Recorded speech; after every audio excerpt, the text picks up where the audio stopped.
Эшектин тушагында чече албаган Жогорку Кеңештин депутаттары жумуш ордуна келди. Анткени сентябрь башталып калган турбайбы булардын сезону политический. Булар антинародный, элге каршы мыйзамдарды кабыл алат. Болбосо эмне үчүн Кыргызстанда преступниктер үчүн раздолье до сих пор? Эмне үчүн? Дагы жакшы. Жапаров менен Ташиев криминалитеттин башчысы Камчыкөлбаевди ат өлтүрүп криминалдардын башчыларын баарын жок кылып атат. Дагы жакшы. Аларды мен угуп атам. Европа менен Америка каршыдыр.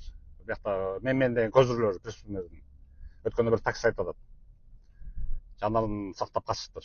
Дагы жакшы. Мына ошо экөөнүн волясы менен. Бирок мен силерге суроо берет элем.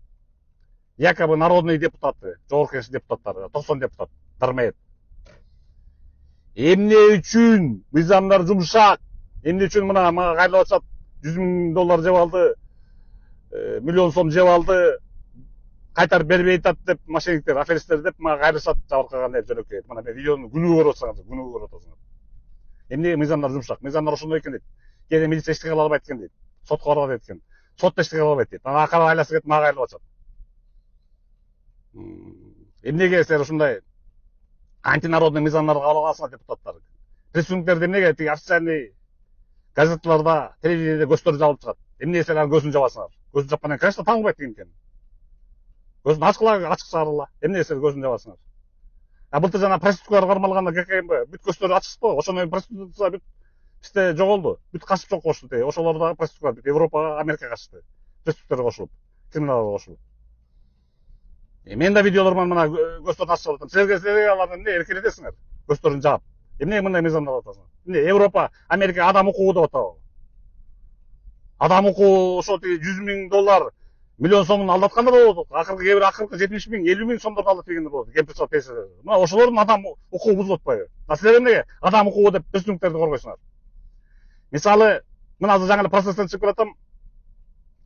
Белгилүү бир коомдук ишмер Айым бизнес леди, кандидат депутаты. Атын айтпай эле коеюн. $100,000 алдатып ийиптир. Эми ошону чыгарып алабыз деп жанталашып атат. Тиги өзү болсо айтат экен. Мен $100,000 сага бергенче деп. Лучше мен сотторго берип кутулам деген ой бар экен. Сот органдарга берип кутулам деген. А эмнеге силер ушундай мыйзамдарды жумшак кылып чыгарасыңар? Карачы, ошо бизнес леди ушинтип жабыркап аткандан жөнөкөй эле силер тебелейсиңер эле. Менин талабым, бул жалпы элдин талабы ошол, мошенниктер алданган. Мына мисалы мен 8 айда эле 120 миллион кайтарып бердим ошо. Анткени мен көздөрүн ачык чыгарып атам. Көздөрү ачык чыгарган киши уялгандан, былтыркы проституткалардагы көздөрүн ачык чыгарып атам, мошенниктердин. Ал ГКМда бул эмеден өткөн, апробациядан өткөн метод. Резко проституция бизде жоголду. Проституция таппайсың ишекте. Ал эми мен муну көздөрүн ачык чыгарам. Уялгандардан кайтарып берип атып 8 айда эле 120 миллион кайтарып бердим элге. Мына көрдүңөрбү? Силердики неэффективный көздөрүн жаап коюп, депутаттар силердин мыйзамдарды. Былжырап келжиребей туруп депутаттар же таркап кеткиле, же мыйзамдарды катуулап атат бүгүндөн баштап. Мына ошол азыр мен сүйлөп отурган замат ошол Айымды бизнес сотолуп атканын көрүп койгула мына. Республика кантип киргени. И андан тышкары уурусу күчтүү болсо эзи доо жыгылат болуп мени коркутушат экен ошо преступниктер салып коркутуп атышат. Сотко барам, милицияга барам деп. Сен мени видеого чыгарып атасың деп. А сен эмнеге жеп аласың деген суроо жок. Сен эмнеге жеп аласың бирөөнүн акыры качасың? 100,000 сомун, 50,000 сомун. Сен эмнеге аферланасың? Сен кылмышкерсиң, шариаттын рамкасында действуй. Кылмышкерлер жазалаш керек. Уурунун колу кесилет. Мошенник, аферисттер болсо 1 сом карсың болсо 5ке кирбейсиң, 5ке. Хоть ислам үчүн өлсөң да шахид бол. 1 сом карсың бар, 5ке кирбейсиң. Туруп каласың ошол жерде. Тосокко түртүлүп.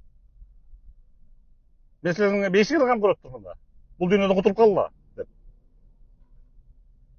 Анан $100,000 жеп алып эмне 5ке кирет экен бүгүнкү преступник. Өлбөсүнө көрөт. Эртең оор өлүп калсын ушу түрмөдөн. Так что депутаттар келжиребей туруп, мыйзамдарды бай катуулаткыла бүгүндөн баштап.